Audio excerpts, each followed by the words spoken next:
শীতকাল মানেই পিঠে, পুলি আর টাটকা সবজির সমাহার।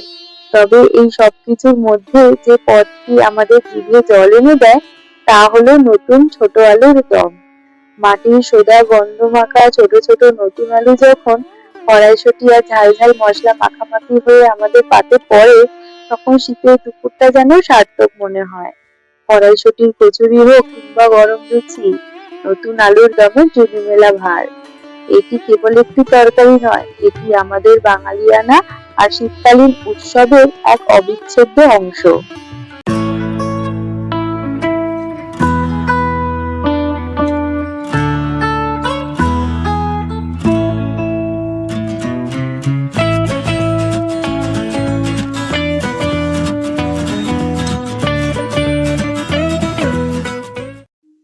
রান্নায় জাদু আর ভালোবাসার টানে স্বাগতম জানাই আপনাদের টুকিটাকি ব্যঞ্জনে।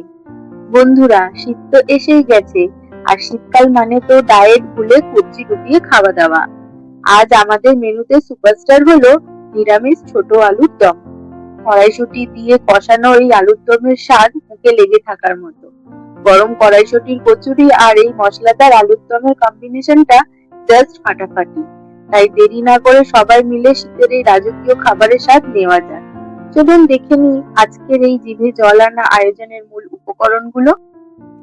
এলাচ, দারচিনি, গোটা জিরে, শুকনো লঙ্কা ও তেজপাতা, খোসা ছাড়িয়ে সেদ্ধ করা আলু, সর্ষের তেল, ধনেপাতা কুচি, টমেটো কুচি, কাশ্মীরি গুঁড়ো লঙ্কা, হলুদ গুঁড়ো, কড়াইশুঁটি, ভাজা মশলা, চিনি, আদা ও লঙ্কা বাটা এবং লবণ।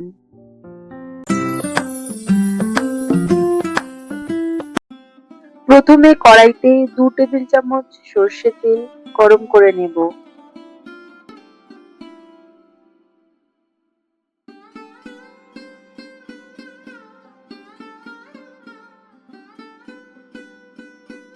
তেল গরম হয়ে গেলে এবার সেদ্ধ করে রাখা 400 গ্রাম ছোট নতুন আলু সামান্য লবণ দিয়ে লালচে করে ভেজে নেব।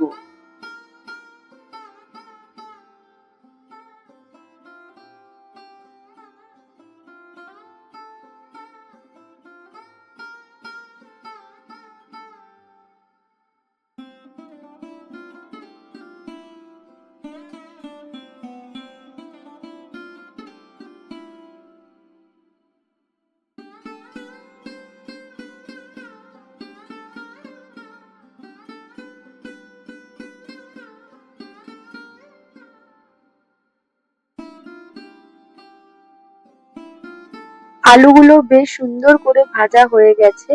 এবার এগুলো একটি পাত্রে তুলে নিচ্ছি।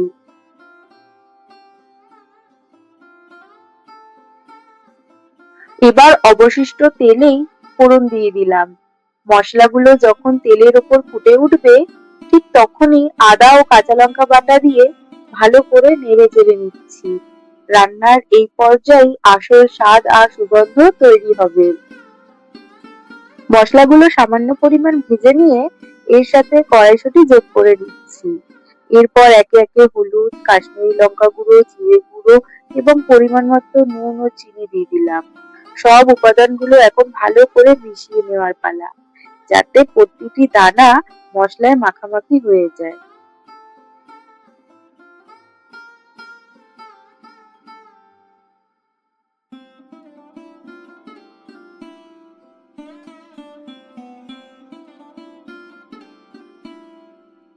মশলাটা যখন বেশ কষে আসবে এবং চারপাশ থেকে তেল ছড়াতে শুরু করবে, ঠিক তখনই আগের থেকে ভেজে রাখা আলুগুলো দিয়ে দেব।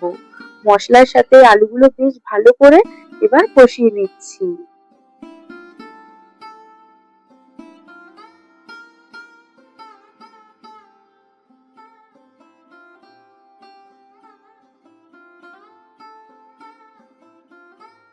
আলুর সাথে মশলা ভালো করে মিশিয়ে নেওয়ার পর এতে পরিমাণ মতো জল দিয়ে দেব। এবার একটি ঢাকনা দিয়ে কিছুক্ষণের জন্য ঢেকে রাখবো, যাতে সবকিছুর স্বাদ আলুর ভেতরে ভালো মতো করে ঢুকে যায়।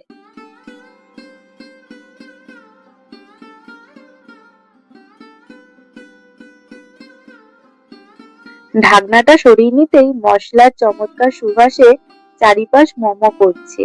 এবার এতে ভাজা মশলা এবং কুচনো ধনেপাতা মিশিয়ে আলতো করে নেড়ে নিলেই তৈরি আমাদের আজকের বিশেষ আলুর দম। এবার শুধু সুন্দর করে গুছিয়ে পরিবেশনের অপেক্ষা।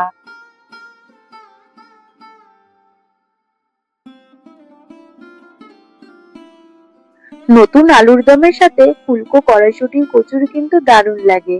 আমার চ্যানেলে কড়াইশুঁটির একটি স্পেশাল রেসিপি আছে, লিংকটি ডেসক্রিপশন বক্সে দেওয়া থাকলো, সময় করে অবশ্যই দেখে নেবেন কিন্তু। আজকের মতো তাহলে বিদায় নিচ্ছি, নতুন কোনো রেসিপি নিয়ে খুব তাড়াতাড়ি আবার হাজির হব। আশা করি আজকের রেসিপিটি আপনাদের ভালো লেগেছে। বাড়িতে অবশ্যই এটি তৈরি করে দেখবেন এবং কেমন হলো আমাকে কমেন্ট করে জানাবেন। ভিডিওটি ভালো লাগলে একটি লাইক দিন, বন্ধুদের সাথে শেয়ার করুন এবং আমার চ্যানেলটি সাবস্ক্রাইব করতে ভুলবেন না। পাশে থাকা বেল আইকনটি প্রেস করে দিন, তাহলে আমার নতুন সব ভিডিও নোটিফিকেশন সবার আগে আপনার কাছে পৌঁছে যাবে। আর যারা ভিডিওটি ফেসবুক থেকে দেখছেন তারা অবশ্যই পেজটি ফলো করে দেবেন। সবাই ভালো থাকবেন, সুস্থ থাকবেন, ধন্যবাদ।